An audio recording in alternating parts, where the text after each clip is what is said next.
Chapter 8. Your own introduction. What do you talk about when you introduce yourself?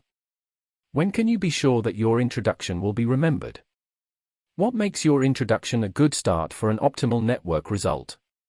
You'll see right away what makes your introduction stronger. The next time you introduce yourself, you will be sure to be remembered. You'll find that the more specific you make the introduction, the better your business will be remembered. Remember this with every introduction: co-entrepreneurs are ultimately only interested in what you can do for them. What one really only interests is the answer to the question, "What's in it for me?" This may sound a bit short-sighted. It may even sound contradictory after all these chapters where you have read how to subtly and consider every detail to bring yourself into conversation. But in the end, it's all about what you as entrepreneurs can do for each other commercially. Most people start their introduction with who they are or what they've done. But who cares if you have 3 titles, have been a director of dozens of companies, have made great deals in another century?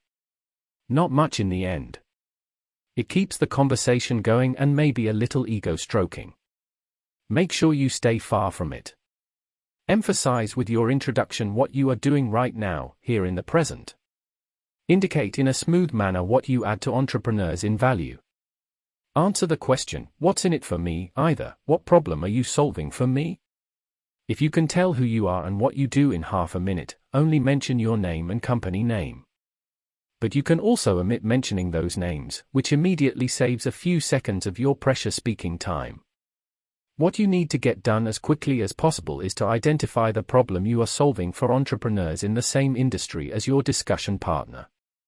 Make sure that your conversation partner recognizes the problem and say that it is your business to solve such problems. That you have built a profitable business around solving that problem. Then ask specifically whether he recognizes that problem. If so, then you are immediately in touch. Keep that conversation short. At most, ask a few short questions about how he handles the problem. And above all, make an appointment the day after the network meeting. Now, it is often said that at network meetings you should not immediately try to sell your product. I agree with that. I also find it annoying when someone tries to sell me a product that I don't ask for out of nowhere. But don't confuse what you just read about the introduction and solving its problem with direct selling. What you do is immediately answer the question that your interlocutor has in mind.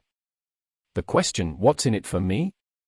If you already recognize his problem during this short introduction, you immediately prove that you are a good potential party to do business with. If you can confirm that you have experience with it in his industry, then you are completely in the picture. If you can confirm that you've helped build a profitable business by solving his kind of problem, then the door is open to get down to business. All you have to do now is ask for the appointment.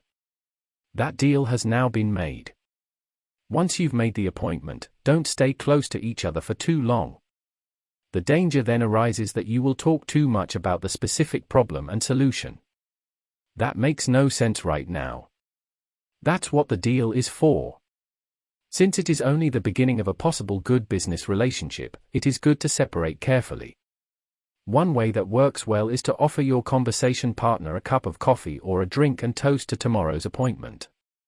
Then you split up and each one continues to network.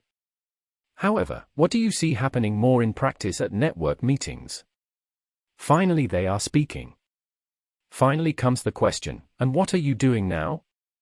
Has one finally got the attention, and what does one do? One only tells who one is and what one has been busy with.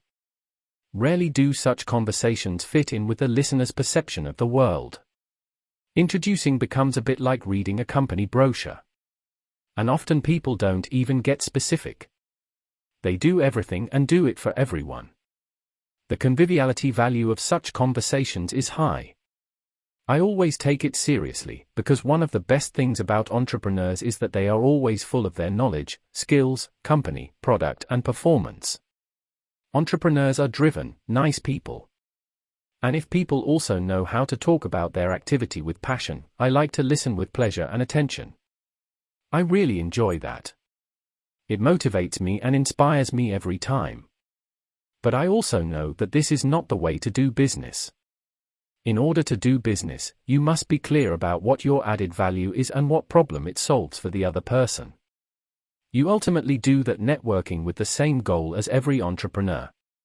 It is your search for what's in it for me. If you want to boost your success as an entrepreneur, you have to continuously create opportunities and head in.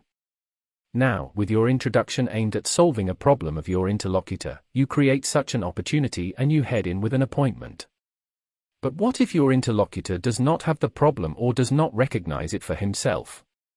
If so, you'll be in a very different kind of conversation.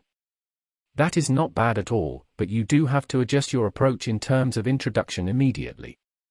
What you need to do then is to bring the conversation back to naming your specific business activities. Dose that carefully. Preferably name one activity or product and give your conversation partner the space to ask a question about it. Gauge his interest. Don't overload it with all kinds of products, services, and great achievements that you all deliver. With each product or activity you mention, ask whether your conversation partner is familiar with it. Has he ever had anything to do with it in his environment? What experience he has with it? As soon as there is a positive answer to that, you can only go deeper into that product or service. The conversation then starts from your introduction and you investigate the experience and possible need of your conversation partner for that product or service.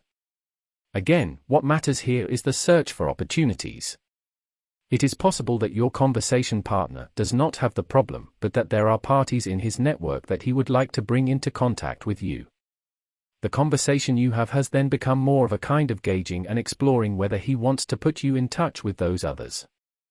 And if you have nothing to do with each other at all? You introduce yourself briefly and concisely. Does your interlocutor and his network really have nothing to do with your product or service? What then? Very simple, be and remain a sympathetic, friendly, and kind person. Bring the conversation back to your interlocutor's interests. Ask questions who he wants to get in touch with. What his target audience is. What he finds important in networking. Exchange cards and promise to forward people who match his wishes and target group to him. Then do what you say and forward people. Summary. A good introduction sticks with the listener if they can summarize your activities in a few words and thereby solve their problem. However broad and extensive your knowledge, expertise, product and service package may be concise and very specific.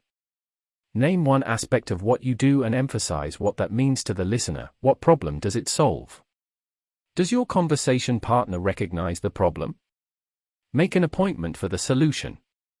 Does he not recognize the problem? Then make sure that your conversation partner starts asking questions. This keeps his attention sharp and you create listening moments. Always thank the listener for the interest and give back all the attention and conversation time to your conversation partner with a question in good time. What comes next? Chapter 9, End of a conversation, Start of a relationship.